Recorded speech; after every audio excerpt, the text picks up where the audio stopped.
My daughter was born prematurely and immediately sent to the incubator. Finally, the day came to bring her home from the hospital. I practically threw myself forward, clutching my daughter tightly in my arms. But the next second, I froze completely. The Blood Guanyin pendant around my neck, it hadn't turned red? This was a gift from the Miao teacher at the orphanage, given to each of us orphans. She said the jade was sealed with our blood, and a type of Miao blood parasite. Once blood relatives came near, the parasite would come alive, and the pendant would turn blood red. But now, with my daughter in my arms, it didn't move at all. My head spun and I nearly dropped the baby. If this child in my arms wasn't my daughter, then where was the baby I'd carried for 10 months and labored for 14 hours to deliver? My face went deathly pale, my whole body trembling uncontrollably. My husband Ethan thought I was just overcome with emotion and came over with a smile. Our daughter is finally discharged. You don't have to worry anymore. I grabbed his arm desperately, my voice shaking. Ethan, this isn't our daughter. Look at her face. She doesn't look like either of us at all. He wrapped his arm around my shoulders with a laugh. Rain, you're just too anxious. All newborns look pretty much the same. How can you tell who they look like? I took this baby directly from the nurse's hands. There's no way it's wrong. But cold sweat trickled down my forehead. I suddenly pulled open the baby's swaddling, turned her body over, and with trembling fingers examined every inch of her skin. No birthmark. Her bottom was completely clean. Nothing there. My mind exploded with a buzz. Our daughter has a red plum blossom birthmark on her bottom. After delivery, the nurse specifically showed it to me. I was practically screaming. This baby doesn't have it. She's not our daughter. Ethan's smile instantly froze. He looked at the baby again, his face turning white as paper. Two people with double eyelids. How could we possibly have a baby with single eyelids?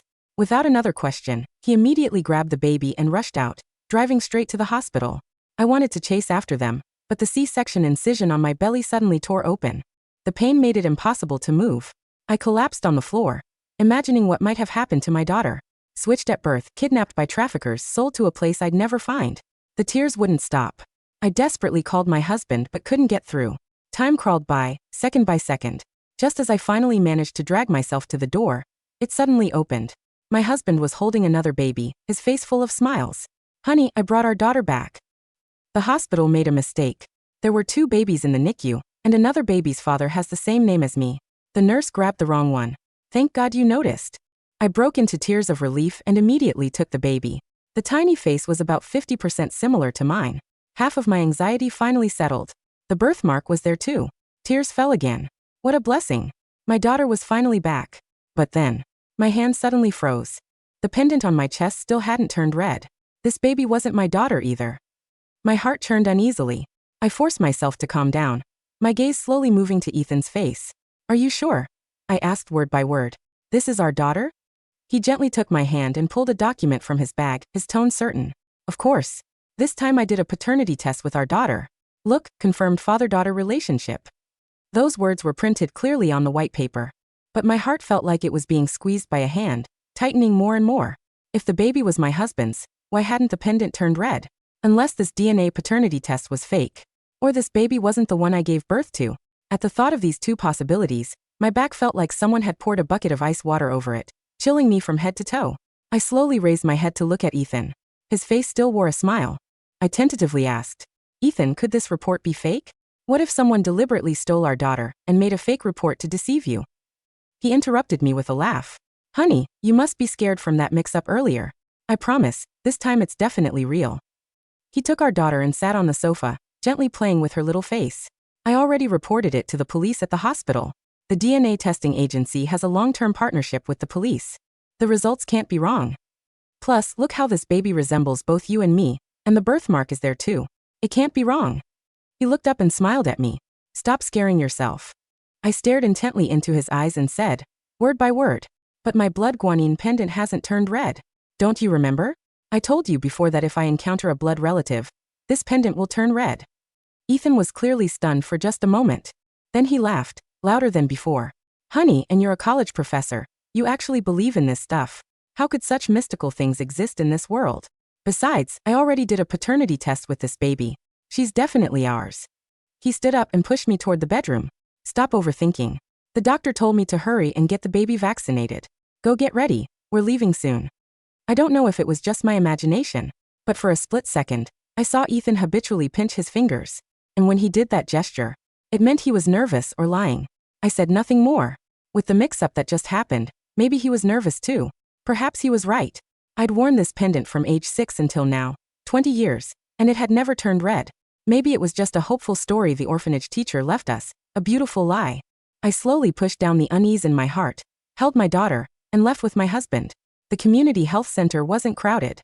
I was filling out forms with my head down when a familiar voice suddenly came from behind me. Rain. I whipped my head around. It was someone I grew up with at the orphanage. Her name was Vivi, and she was smiling at me. Rain. I can't believe we live in the same community. Did you have a boy or a girl? A girl. Her eyes lit up. I'm so happy. We finally both have our own blood relatives. My eyes welled up as I nodded emphatically.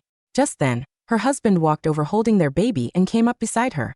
My gaze inadvertently fell on her neck. I suddenly noticed the Blood Guanyin pendant was turning red, bit by bit. I stood frozen like I'd been struck by lightning. So this pendant really does turn red when near blood relatives. So the Miao teacher from the orphanage hadn't lied to us. My breathing became rapid. My chest felt like something was blocking it, getting tighter and tighter. Could it be that the baby my husband brought back really wasn't my daughter? But if that wasn't my daughter, then where was my daughter? Just as I stood there in a daze, my husband walked over holding our daughter, and took my hand to leave.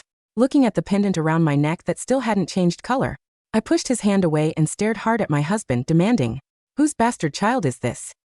Where exactly is my daughter?" Ethan froze on the spot. His face was full of hurt. "Honey, what's wrong? Why are you saying this? The baby is obviously ours, mine and yours. This is our daughter." I looked at him coldly and demanded loudly, "Stop pretending. This isn't my daughter at all. Where did you hide my daughter?" The crowd that heard the commotion all started pointing and whispering about us. My husband immediately panicked and lowered his voice to explain. "Rain, what's gotten into you? The hospital did make a mistake before, but I already switched the baby back. You don't need to be scared anymore." He held our daughter up in front of me, showing the baby's face. "Let everyone see how much this baby looks like you. How can you suddenly say she's not yours? What happened?" His face was full of confusion. The onlookers' eyes moved between me and my daughter, discussing among themselves. "Miss, this baby really does look a lot like you. Exactly, like she was carved from the same mold. Why are you saying she's not your daughter?" I laughed coldly and pointed to the pendant on my chest. "Because this thing hasn't turned red. The first time you brought a baby back, it didn't turn red, and that really wasn't my baby. This time it still hasn't turned red, so this definitely isn't my daughter." Just now, Vivi told me that many of the orphanage kids had found their biological parents thanks to this red-turning pendant. This further confirmed my suspicion. Ethan looked utterly helpless, rubbing his forehead as he explained again. "Rain, I've told you so many times to believe in science and not those superstitions. Why won't you listen? Besides, I already did a DNA paternity test with our daughter, confirming we're father and daughter. What exactly are you doubting?" I said coldly. "Our daughter did a DNA test with you, but not with me." Ethan looked shocked, his eyes full of hurt. "You're suspecting me of having an affair?" Ignoring Ethan's wounded expression, I grabbed my friend from the orphanage. "Vivi, didn't you just say you work at a paternity testing center? I'm asking you to do a DNA paternity test between me and this baby right now." I grew up with Vivi at the orphanage. Her test report couldn't possibly be wrong. As long as I do a DNA paternity test with her, it will prove this isn't my daughter. As for whether she's your bastard child, that depends on whether you dare to test again. Faced with my accusation, Ethan just smiled bitterly, his expression unchanged. "If this is what it takes to dispel your doubts and acknowledge our daughter, I'm willing to cooperate." He turned to Vivi, his tone sincere. "Please arrange sample collection for all three of us immediately, and rush the results." Seeing Ethan so open about it, doubt crept into my heart instead. Had I really made a mistake?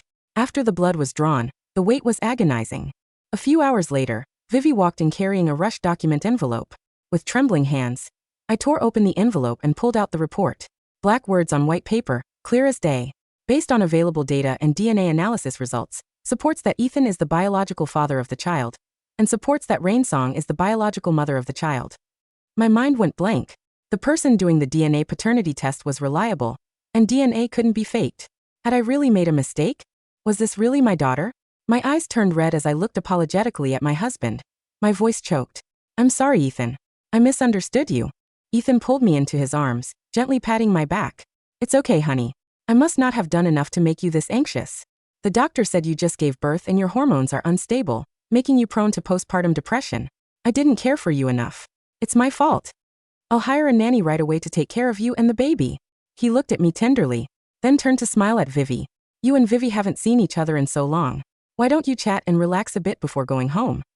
People crowded around saying, yeah, I think this girl must have postpartum depression to be so paranoid. Where can you find such a good husband? You must cherish him. Trust is the most important thing between spouses. I remembered the first time Ethan and I met, the dazed expression he wore looking at me. My heart warmed. Under his passionate pursuit, we got married. He'd always been incredibly attentive to me. I touched my nose sheepishly. Okay, thank you everyone for your concern. I won't be paranoid anymore. After getting our daughter vaccinated, Vivi and I went shopping and had dinner. We chatted from afternoon until evening before I went home. As soon as I walked through the door, I discovered there was already someone new in the house. The nanny was happily playing with our daughter in the nursery. She wore a mask on her face so I couldn't see her features. My husband explained that the nanny, Grace, was a patient from his plastic surgery department.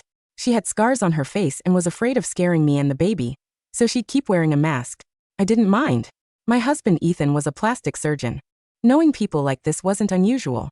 After changing clothes and washing my hands, I headed straight to the nursery to hold my daughter. The moment my daughter opened her eyes and smiled at me, I discovered that the Blood Guanyin pendant on my chest was turning red, bit by bit. Tears filled my eyes as I screamed for Ethan to come look. Ethan. The pendant turned red. Natalie really is my daughter. However, when Ethan saw the reddening pendant around my neck, he was clearly stunned. I jokingly teased him. Shocked, aren't you? Can't believe your own eyes? I was wrong to doubt you earlier. Let me apologize again, okay? Ethan opened his eyes wide, stroking the pendant and murmuring, I never thought this thing actually works. I hugged him playfully. I know, right? But why did it only change now? It made me worry for so long. Ethan seemed to remember something and said with a smile, I remember when our daughter was in the hospital. You left this pendant in the refrigerator. Could it be that the blood parasite was frozen and only slowly revived, which is why the pendant turned red? I remembered now. When our daughter was in the incubator, I couldn't eat or sleep all day, constantly forgetting things. Once I even stuffed the pendant and a towel into the refrigerator together, where it stayed frozen for several days. Maybe that really was the reason. That last bit of anxiety finally settled back into my stomach, safe and sound. I was overjoyed and specifically took a photo to send to Vivi, telling her the good news. The next morning when I woke up, the sun was shining brightly. The nanny made me sweet wine egg drop soup. I took a sip. It was sweet. Where's Natalie? I asked casually. Daddy took her downstairs for a walk. At those words, my whole body shuddered violently. I stared hard into Grace's eyes. What did you say? Natalie went downstairs. Behind the mask that only revealed Grace's eyes, her face showed complete confusion. Yes, the doctor said the baby should get more sun. What's wrong? I shot to my feet. The chair tipped backward with a loud crash. So that's it. I finally knew where my daughter actually was. The sweet wine egg drop soup was still warm, its sweet, fermented scent rising in a gentle column of steam from the porcelain bowl. I had only taken a single sip, but the liquid now felt like liquid lead in my stomach, cold and heavy. The wooden chair lay shattered on the floor behind me, its legs splintered against the baseboards where I had kicked it back in my frantic leap. Louise. I stood frozen in the middle of the kitchen, my breath coming in shallow, ragged gasps. My hand was clamped so tightly over the Blood Guanyin pendant on my chest that the sharp edges of the carved jade dug deep into my palm. Through my fingers, I could see it. It wasn't a slow, faint shift this time. The pendant was glowing, a vibrant, pulsing, terrifyingly deep crimson. The tiny, microscopic blood parasites sealed within the ancient stone were thrashing, revived by the proximity of my own flesh and blood, turning the green jade into a drop of fresh, wet gore against my skin. But the nursery was empty. The crib was empty. Natalie was gone. Ethan had supposedly taken her downstairs for a walk in the stroller. My mind, which had been clouded by weeks of postpartum exhaustion and the soft, systematic gaslighting of my husband, suddenly cleared with the force of a thunderclap. A newborn baby, born prematurely, who had spent weeks in the high-tech isolation of the NICU, whose lungs were so fragile that the doctor had warned us against even leaving the window open. There was absolutely no way a licensed medical professional like Ethan would ever take her downstairs for a walk in the damp, 50-degree morning air. It was a biological death sentence. No father would do it. And yet, my chest was burning. The pendant was red. The blood relative was still in this room. Slowly, the joints of my neck creaked as I turned my head toward the stove. The nanny, Grace, was standing by the counter, holding a silver ladle. She wore her loose, oversized gray linen uniform, her head slightly lowered, her face entirely hidden behind the thick, blue surgical mask she had worn since the day she arrived. She didn't move. But through the small opening of her mask, her breathing had turned fast, shallow, and trembling. Grace, I whispered, my voice sounding like dry leaves scraping across concrete. Who are you? The ladle slipped from her fingers, clattering loudly against the marble countertop before bouncing onto the floor, spilling a pool of sticky yellow egg drop soup across the tiles. She took a step back, her back hitting the cabinet, her eyes, wide, dark, and filled with a desperate, wild terror, locking onto mine. And where? I asked, my voice dropping into a register so cold it didn't even sound like my own. Is my daughter? Grace's chest began to heave violently beneath her loose linen shirt. She didn't speak. She couldn't. Instead, her hands rose to her face, her fingers shaking so badly she could barely hook them around the elastic straps of her surgical mask. She pulled the mask down. My breath caught in my throat. The face underneath was a horror of surgical reconstruction. Faint pink scars ran like a web across her cheeks and jawline, the skin tight and shiny as if she had been reconstructed by a surgeon who was more interested in erasing her identity than healing her. But beneath the scars, beneath the distorted bridge of her nose and the slightly pulled corner of her lip, I recognized her. It was Clara, the young neonatal nurse from the St. Jude's maternity ward who had suddenly resigned the day after I gave birth. The nurse whom the hospital directory had listed as unreachable when I tried to find her to ask about the delivery records. Clara, I gasped, my hand dropping from my chest. Tears of raw, agonizing pain began to stream down her scarred cheeks. She didn't answer me with words. Instead, her trembling fingers moved to the front of her loose, oversized uniform. One by one, she unbuttoned the gray linen. Beneath the shirt, strapped tightly against her chest in a specialized, double-padded canvas harness, was a bundle. A tiny, silent, breathing bundle. Clara gently peeled back the layers of soft, white flannel swaddling. Inside the nest of fabric lay a baby. She was tiny, her face no larger than my fist, her breathing so soft it was almost invisible. She didn't cry. She only let out a small, wet sigh as the warm kitchen air hit her face, her tiny fingers curling into a fist. My knees went entirely numb. I stumbled forward, falling onto my knees on the wet, soup-stained floor beside Clara. My hands reaching out with a hunger so primeval it felt like it was tearing my ribs apart. I turned the baby over, my fingers trembling as I pulled open the back of her diaper. There, resting on the soft, white skin of her lower hip, was a perfect, tiny, bright red mark. The plum blossom birthmark. The Blood Guanyin pendant on my chest thrashed, the crimson color turning so bright it looked like a wet wound against my white sweater. This was her. My real daughter. She's beautiful, Rain, Clara whispered, her voice carrying a dry, raspy wheeze, her vocal cords clearly damaged by whatever surgical trauma she had endured. I managed to steal her back last night from the transit room of the clinic. The transit room? I asked, my tears finally spilling over my cheeks as I gathered my real daughter into my arms, the warm, milky scent of her skin filling my senses, instantly erasing the phantom cold of the last 3 weeks. What transit room, Clara? What is Ethan doing? Clara fell to her knees beside me, her scarred hands clutching my sleeves, her eyes wild with a desperate, frantic urgency. Your husband. He isn't just a plastic surgeon, Rain, she gasped, her voice barely a whisper. He runs a black market medical ring. He targets single mothers, orphans, women who have no families to ask questions or launch investigations. My heart skipped a beat as the pieces of the puzzle began to fall into place. The orphanage. Ethan had met me during a volunteer medical drive at the orphanage.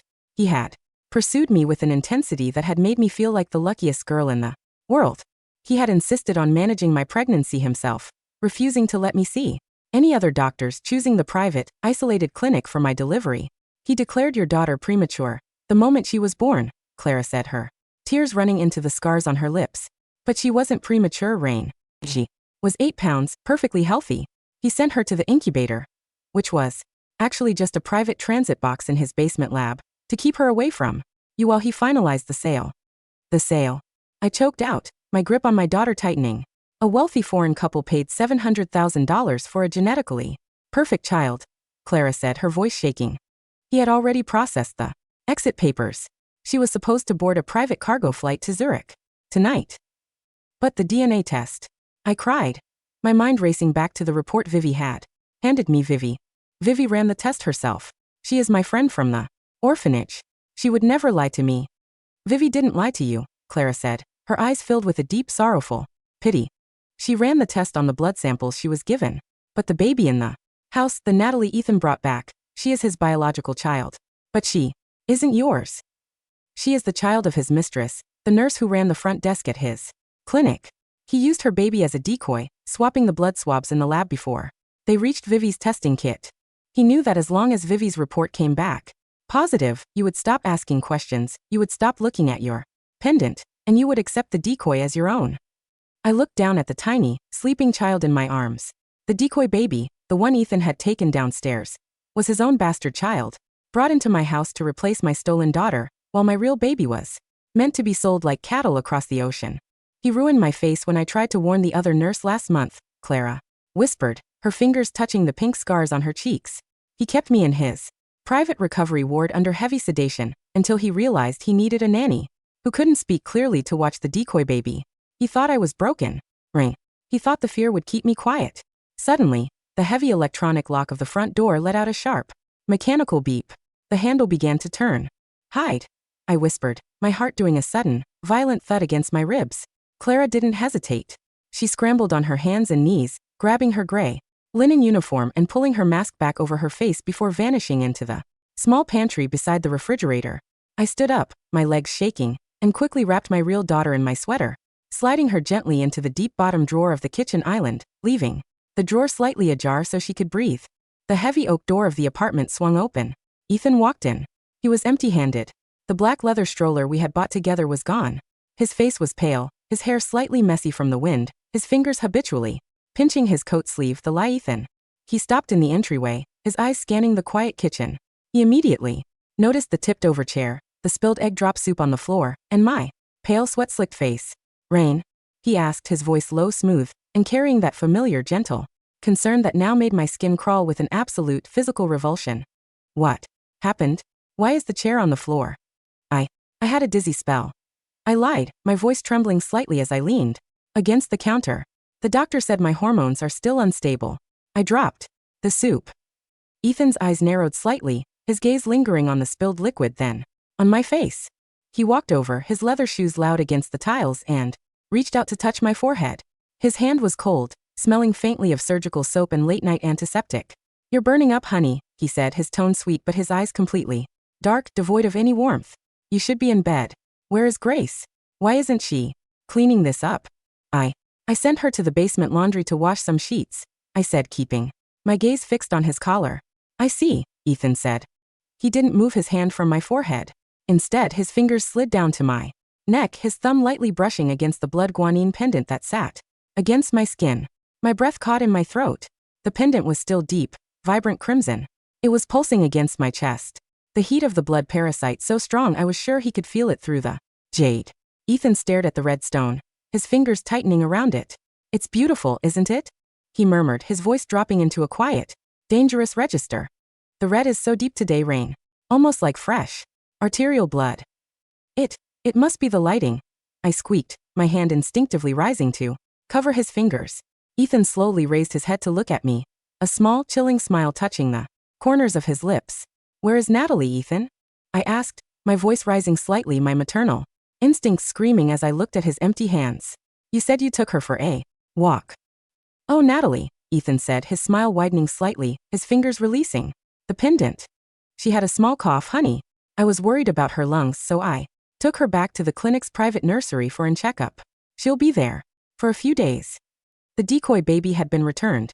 He had realized that the Real baby was missing from his transit room, and he had hurried to hide his own child before I could discover the discrepancy. I see, I said, my hand clenching into a fist in my pocket. Then, I'll go with you to see her this afternoon. No need, honey, Ethan said, his voice smooth as ice. You're sick. You need to rest. He turned and walked toward the kitchen counter, his hand reaching for the knife block. He pulled out a long, silver slicing knife, his fingers running slowly along the back of the blade. I'll make you some fresh tea first, he said. The silence in the kitchen was thick, punctuated only by the steady, rhythmic click, click, click of the gas stove as Ethan turned on the burner. He stood with his back to me, the silver knife resting on the wooden cutting board, his posture relaxed, like a loving husband preparing breakfast for his wife. But through the reflection of the glass oven door, I could see his eyes. They were dark, focused, and entirely calculating, his fingers pinching his sleeve over and over. He knew. He knew I had found out.